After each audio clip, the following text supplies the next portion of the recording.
कळणार नाही कोण बोलतो. कोल्हापूर जिल्हा दौऱ्यावर आहे. खरं तर बाळासाहेब ठाकरे कुठल्याही महत्वाच्या दौऱ्याची सुरुवात कोल्हापुरातून करत हाच प्रघात किंवा हाच परंपरा जोपासताय, काय सांगा? आम्ही संपूर्ण महाराष्ट्रात फिरवतात. आपण पाहताय की आत्ताच्या घडीला गेले 2 वर्ष महाराष्ट्रात भयंकर अन्याय होत चाललेला आहे. खरं पाहिलं गेलं तर जे उद्योग, जे रोजगार आपल्या राज्यात यायला पाहिजे होते ते त्यांच्या आवडत्या राज्यात पलीकडे पाठवत आहेत.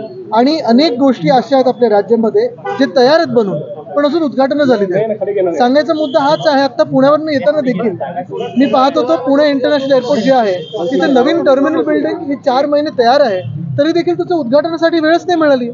तर ते उद्घाटनासाठी वेळ नाही, MTHLच्या उद्घाटनासाठी वेळ नाही.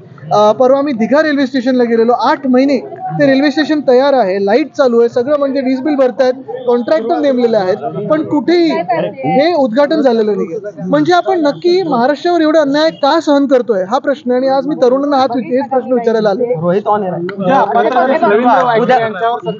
ईडीची कारवाई दबाव तंत्र वापरलं जाते. मला वाटतं ह्याच्यात आता कोणाची भीती वाटत नाही. आपण पाहताय की ईडी, CBI, IT हे NDAचे जे घटक दल राहिलेले आहेत ते जे सत्तेसोबत उभे राहतात आणि सत्तेच्या विरोधात लढतात त्यांच्यावर दबाव टाकण्याचा प्रयत्न करत आहे. आम्ही लढत राहू, कारण आम्ही सत्याच्या बाजूने. सत्यमेव जयते ह्याला महत्व आहे आपल्या देशात, सत्तामेव जयतेला नाही.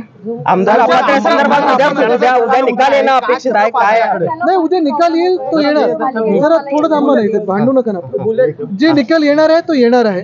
पण काय जे घडलेलं आहे, अध्यक्ष स्वतः मुख्यमंत्र्यांच्या भेटीला, एक तर घटनाबाह्य मुख्यमंत्री त्यांच्या भेटीला जातात, म्हणजे न्यायमूर्ती आरोपींच्या भेटीला गेलेत.